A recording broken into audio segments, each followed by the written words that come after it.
ಕರಿಬೇವು ಎಲೆ, ಶೇಂಗಾ ಕಾಳು ಎಲ್ಲವೂ ಹಾಕ್ಬಿಟ್ಟು ಒಂಚೂರು ಕೈ ಆಡಿಸ್ಬೇಕು. Hello, welcome back to Rasai Rangoli channel. ನಾನು ಇವತ್ತು ಈಸಿಯಾಗಿ ಕ್ವಿಕ್ಕಾಗಿ ಚಿತ್ರಾನ್ನ ಹೇಗೆ ಮಾಡ್ಬೋದು ಅಂತ ಹೇಳ್ಕೊಡ್ತಾ ಇದ್ದೀನಿ. ಸೊ ಚಿತ್ರಾನ್ನಕ್ಕೆ ನೀವು ವೈಟ್ ರೈಸ್ ಮಾಡ್ಕೋಬೇಕು. ಬಿಳಿಯನ್ನ ಇರುತ್ತಲ್ವ, ಅದು ಬಿಳಿಯನ್ನ ಮಾಡಿಟ್ಕೊಂಡು ಅದನ್ನು ಒಂಚೂರು ತಟ್ಟೆಯಲ್ಲಿ ಅಥವಾ ಪಾತ್ರೆಯಲ್ಲಿ ಹಾಕಿಬಿಟ್ಟು ಒಂಚೂರು ಗಾಳಿಗಿಡಬೇಕು. ಯಾಕೆ ಬಿಸಿಯನ್ನು ಹಾಕಿದ್ರೆ ಅನ್ನ ಮೆತ್ತಗಾಗ್ಬಿಡುತ್ತೆ. ಸೊ ಒಂಚೂರು ಆರಿದ್ರೆ ಚಿತ್ರಾನ್ನ ಚೆನ್ನಾಗಿರುತ್ತೆ, ಉದುರಾಗಿ ಆಗುತ್ತೆ ಅಂತೇಳಿ. ಸೊ ಒಂದು ಪಾತ್ರೆ ತೊಗೊಂಡಿದ್ದೀನಿ, ಅದಕ್ಕೆ ಒಂದು ಸ್ವಲ್ಪ ಎಣ್ಣೆ ಹಾಕಿದ್ದೀನಿ. ಎಣ್ಣೆ ಬಿಸಿ ಆದ ತಕ್ಷಣ ಅದಕ್ಕೆ ಒಂದು ಸ್ವಲ್ಪ ಜೀರಿಗೆ, ಒಂದು ಸ್ವಲ್ಪ ಸಾಸಿವೆ, ಬೇಕು ಅಂದರೆ ಉದ್ದಿನಬೇಳೆ ಮತ್ತು ಕಡಲೆ ಬೀಜ ಹಾಕೋತಾ ಇದ್ದೀನಿ. ನೋಡ್ಬೋದು ಇಲ್ಲಿ. ಸೊ ನೋಡ್ಬೋದು, ಎಣ್ಣೆಯಲ್ಲಿ ಜೀರಿಗೆ, ಸಾಸಿವೆ, ಉದ್ದಿನಬೇಳೆ, ಕಡಲೆ ಬೀಜ ಹಾಕಿದ್ದೀನಿ.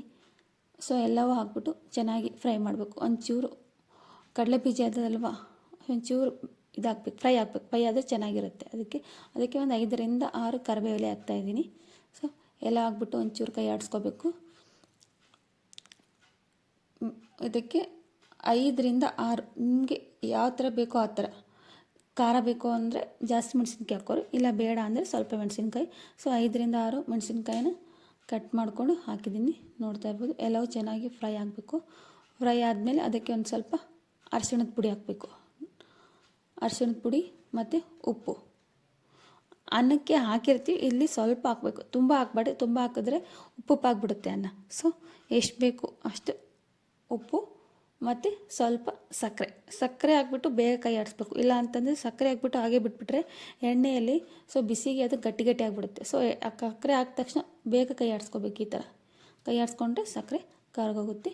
ಸೊ ಇವಾಗ ಹುಳಿ ರೆಡಿ ಇದೆ. ಇದಕ್ಕೆ ಅನ್ನ ಇದೆ ಅಲ್ವಾ, ನಾನು ಹೇಳಿದ್ನಲ್ಲ ಪಾತ್ರೆಯಲ್ಲಿ ಆರಿಟ್ಕೊಂಡಿರ್ತೀವಲ್ವ, ಅದು ಅನ್ನನ ಹುಳಿ ಜೊತೆಗೆ ಮಿಕ್ಸ್ ಮಾಡಿ ಚೆನ್ನಾಗಿ ಕಲಿಸ್ಬೇಕು. ಮೇಲೆ ಕೊತ್ತಂಬರಿ ಹಾಕಬೇಕು.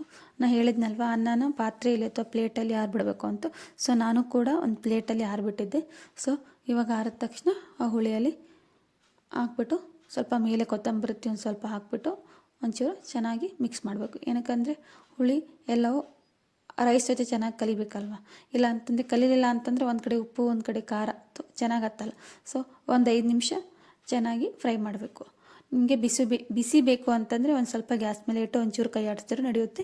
ಇಲ್ಲ ನಡೆಯುತ್ತೆ ಅಂತಂದರೆ ಹಾಗೆ ಕೂಡ ತಿನ್ಬೋದು. ಸೊ ಈಸಿಯಾಗಿ ಕ್ವಿಕ್ಕಾಗಿ ನೋಡ್ಬೋದು ಚಿತ್ರಾನ್ನ ಹೇಗೆ ಮಾಡ್ಬೋದು ಅಂತ. 5 ನಿಮಿಷದಲ್ಲಿ ಮಾಡ್ಬೋದು ಚಿತ್ರಾನ್ನ.